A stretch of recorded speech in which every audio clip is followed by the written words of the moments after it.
Welcome back, loyal listeners, to this week's Pull here on Comic Relief with your hosts, Jake and Josh. And on this week, as you can tell, or on this video, you can tell that you clicked on the Batman Damned. Wait a minute.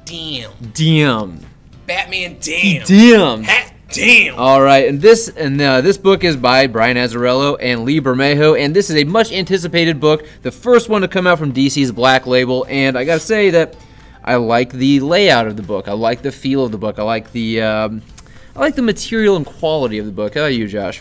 I do too. It's the book is done in a magazine format size. Right. The cover does feel it's kind of high gloss, prestige edition format. Got this pretty good quality cardstock on front of it. Yeah, the damned part is nicely embossed. And of course, you're also paying a little bit extra for this bi-monthly book, which is coming out every 2 months for $6.99. The only detriment to me as far as the book, getting this book and trying to collect it, is that it won't fit in your normal short boxes or long boxes, however you store your comic books, and it's also not going to fit in a regular bag and board. So this is something that you're going to have to find a way to store or collect in a different way apart with the rest of your books, and that to me is a little bit of a detriment. I feel like that does hurt the quality of it a little bit, but you know, it's Batman, and Batman. A lot of people, if they're wanting it, they'll find a way to. People are very forgiving when it comes to Batman stuff, sure. I imagine a lot of people will end up taking this, and they'll end up putting it with wherever they put their trades. They'll probably store it the same way they store. Yeah, I mean, it does have a nice spine on it. It's got some nice covers to it. Unfortunately, the way Diamond packages these things, all the copies we got have a little bit of a wave in the middle of it. Yeah. I don't like that. So, and I wouldn't recommend trying to get this book pressed with the material the back and. I think that you can easily just put like a couple something heavy, a couple of heavy compendiums or something together. Yeah, omnibuses or something. Right. And you probably. It'll flatten out. I think ours just needs to lay out a little bit. Yeah. But anyways, guys, with that out of the way, let's talk a little bit about the book itself. And the first thing that's obviously going to grab any reader's attention or their eye is going to be the cover and the art on the cover. And I'm pleased to announce that the interior art is not any different from that cover. Everything you're getting in the book is reminiscent of that cover because it's what we've come to know from Lee Bermejo. Who's the artist on this? Lee Bermejo. I already said that. One of my favorite artists actually working in the game. He doesn't do enough. I love this. I first came across him when he was doing a lot of covers for Daredevil back when Bendis and Brubaker were writing. But if you've read his Joker with Brian Azzarello or his Luthor with Brian Azzarello, both of those great things, I'd say go pick those up if you guys like this team for sure. Read Luthor. That is my favorite so far of all of them. Yeah, Azzarello and Lee Bermejo definitely is a strong team. But the layout of this book, in my personal opinion, I mean, the $6.99 is totally worth this. The way that they have printed this, the way that they are storing it, the fact that it's bigger, so you get to see like these beautiful splash pages from Lee Bermejo, and these see these panel works and how everything's laid out throughout the whole book.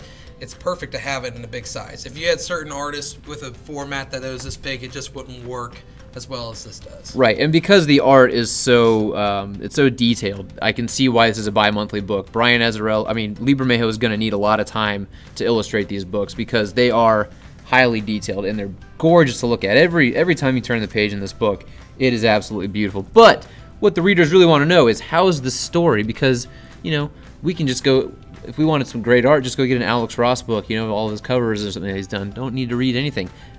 Josh, in your opinion, how's the story here in the book?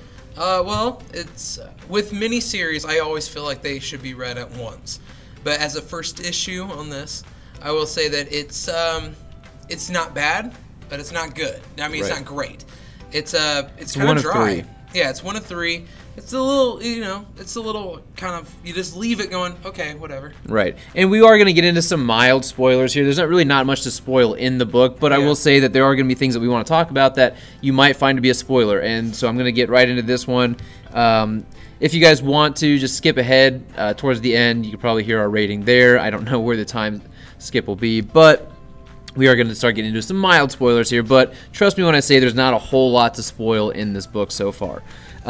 The first thing that really caught my eye was who in the world is narrating this book. You can tell by the inflections and the dialect that there's somebody who's not Batman narrating this book, and I was really curious as to who it was. And when you find out that it's John Constantine, it all starts to make sense. But the thing that's really kind of hard to follow in this book is that it gets very heady, right? It gets kind of philosophical and psychological here, and you're not really sure where the story is going or how coherent it feels to what you're seeing on the page. And that's one of the biggest things to me. There's a disconnect between what I'm seeing on the page and what I'm reading. It feels a little bit like something Tom King or Scott Snyder would attempt to read, but it's not something I'm really not really used to from Azzarello. Yeah, it definitely. I mean, I've seen Azzarello try to do this before. But for me, it's never really a thing that hits for me. Brian Azzarello, for me, as a writer, he's a hit or miss kind of guy. Yeah. Like, it's either I really like it or I just don't dig it. And so I've seen him attempt that kind of writing before, just never really executes it very well. But also, you can tell that he's trying to write this in the best voice for Constantine that he possibly can do. Right, and I'm not even sure how much history he has writing for John Constantine. I know, I'm not either. And to be honest, I'm going to be very judgmental on it because I don't really care about John Constantine. It's not a character that I've ever really cared to read about. There has been moments where I really enjoy John Constantine, though, in Justice League Dark and stuff like that. Right, as a team component, that's where I enjoy him most. And, I mean, I've read some of the stuff from Vertigo, early stuff. It's okay. It's just never anything that I'm just like, I really want a Constantine in my book. Right. But you're also talking about a guy who also picks up books randomly just because Dead Man's in it, so... Yeah, for me, I see what they're doing. Azzarello, right at the very beginning, he tries to paint the duality between things. He's, white and black, life and death, heaven, hell, truth and lies, things like that. It's very, very one or the other kind of thing. And there's that duality and dynamic here in this book. And I see what he's trying to do, but also I can't really tell where is he trying to peg Batman? Is he trying to peg Batman? He refers to him kind of almost like a boxed-in dog, or even a god, or a demon, or something like that. So I'm really not sure what he's trying to paint Batman as in this book, but it's getting to the point of philosophical debate on existentialism. It's really weird. It's like, oh, is Batman a god? Is he a man? Is God really a man? It's starting to talk about shit like that, where I'm going, what I'm seeing here in the pages does not complement what I'm seeing in the story. And for me, the only real draw to this book is what I'm seeing on the pages, because the art is absolutely gorgeous. You cannot just skim over this book. You have to just look at every single panel. There's times where I lost track of exactly what I was reading just because I was more focused on the artwork. Right. And so I had to go back and reread some of the stuff because I'm like, I don't even remember what I just read because I was too distracted trying to just sit there and examine the artwork which is on the page at the time. Right. The artwork almost becomes a distraction because it's so good. Yeah. You lose the story by analyzing the artwork. And then they're starting, and what Batman Damned is attempting to do is put Batman into the darker corners of the DC universe. It's bringing out those darker characters, people that you would see who would fit right in a Justice League Dark kind of lineup. But Batman, other than the animated movie that came out, he's not really ever been a Justice League Dark kind of guy. You usually have a very specific lineup, and now they're introducing characters and elements from that stuff into a Batman series, and to me, it's not meshing well just yet in this book. Again, we're only judging this based on the first issue, obviously, but it's not meshing well yet with me. Yeah, they've always tried to team up Batman with certain characters that you would normally see in those aspects. So it seems like it would make sense for you to put him with these characters. You've seen him team up with Zatanna in the comic books. You've seen him team up with Constantine a couple of times. You see him team up with Deadman because they're both from Gotham. So it makes sense. Usually whenever they are teamed up, it's only usually for a couple of issues. Right. I understand why someone would think that they should do a story with those characters put together and introducing Batman into that world, because it makes sense. You've already seen him kind of tiptoe around it before.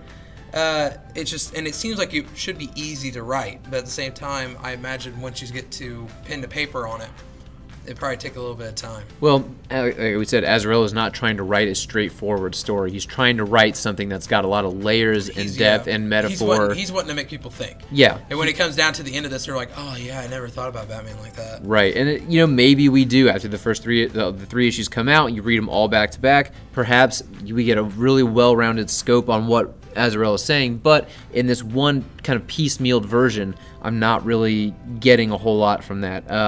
The one thing that really kind of bugs me about books like this, though, I'm going to be honest, and it's the same problem I had with White Knight. Now, I love Batman White Knight, but you can tell this is an Elseworlds tale, and instantly when I read it, I already kind of give it a couple of points down, because I already know that however this ends, it's not going to affect me.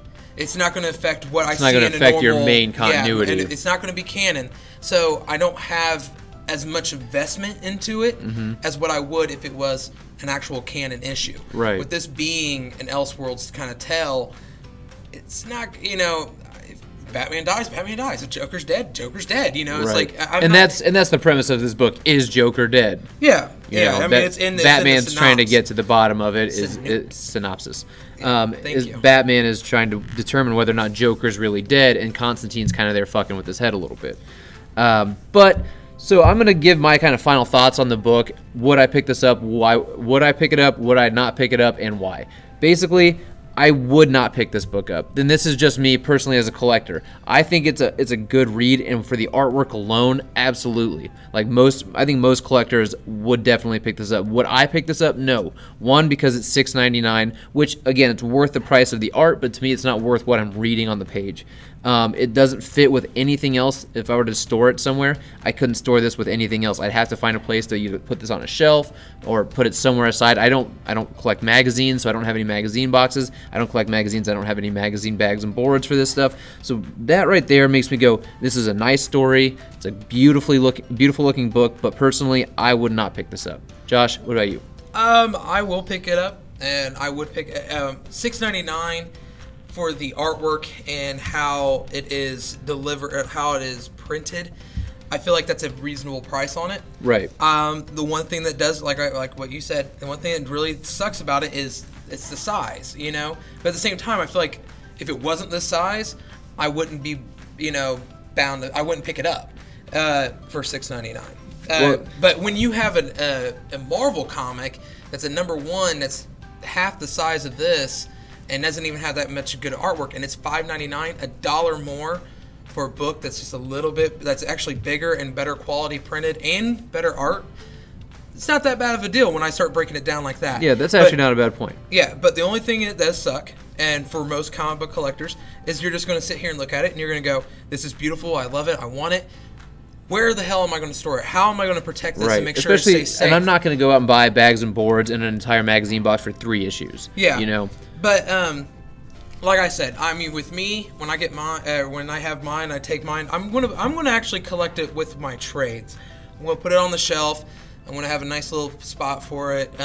See, this is something I think I could wait until it comes out in a trade. I think that's probably what I would do, because I own Joker that way and I own Luthor that way. I'll probably wait until this comes out in trade and then own it, because I don't feel like, I have a funny other than it being the first issue from DC's Black Label, I don't see this thing being highly collectible 20, 30, 40 years from now.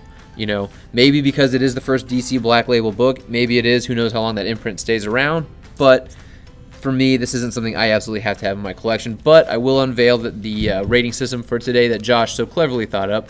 I'm going to give it 3 out of 5 Bruce Wangs. I'm right there with you. 3 out of 5 Bruce Wangs. And you're right, though. It would probably been a little bit better if the writing was just a little bit better. Granted, I'm going to give it the 2 more issues. Absolutely. Because I feel like I said, with Brian Azzarello, when you read them, I mean, you do end up reading the whole thing. It's either a hit or miss. Yeah, I'm torn on it because, yes, I love the look of the book, and it's only going to be 3 issues, so why the hell not pick up all 3 issues? It's coming out every 2 months, but at the same time, this first issue didn't draw me in enough to make me anticipate the next book. Okay. One thing, I'm sorry to interrupt you, but one thing that we did not address though about this, it's bi-weekly or bi-monthly. Every 2 months. Bi-monthly. And if you guys are listening to us, you guys know that we are very strongly against bi-monthly, and we have not mentioned it one time. What do you think that's going to hurt this? I absolutely think it's going to hurt the sales of this book. I think if it wasn't 3 issues, if it was longer, we would see the same thing as Doomsday Clock numbers. The way Doomsday Clock numbers have really dwindled since its first issue. We are now finally sitting on Doomsday Clock back issues. I think it's going to hurt this book only because people are going to forget about it. This first issue was not memorable enough to make anybody, in my opinion, anticipate the second issue. I think that the people that will anticipate it will be the same people that were anticipating its arrival. Yeah. For at least for the people that come into our shop, they have the reason why they like it is because it's either they like, Lee Bermejo's artwork and they really dig the cover, or it's because there was, announcement that Constantine was going to be in it, or there was a rumor that, Dead Man was going to be in it. Those are the people that's going to pull it. The Dead Man was me. I think the people who will anticipate this are the people who don't get very many titles in general. The people who have 3 or 4 titles on their pull list that they get. So this is one of the things they keep in mind. But people who are picking up multiple titles that come out every week, this is going to get lost in the shuffle, and then they'll be reminded on the shelves, oh yeah, that second issue came out. I don't know. I feel like with it being Batman, Batman usually moves, except for Kings of Fear, so... Yep. We see Batman numbers dwindle plenty. So, all right, guys, I think that is all we've got for Batman Damned issue 1 this week. We really appreciate you guys listening this far. If you guys are interested in a copy of this book, definitely message us on Facebook. We'll put the link down below. And definitely make sure you check out the rest of the videos we have up this week because we'll be reviewing plenty of other stuff. So we really thank you for listening, and definitely take care. Bye-bye.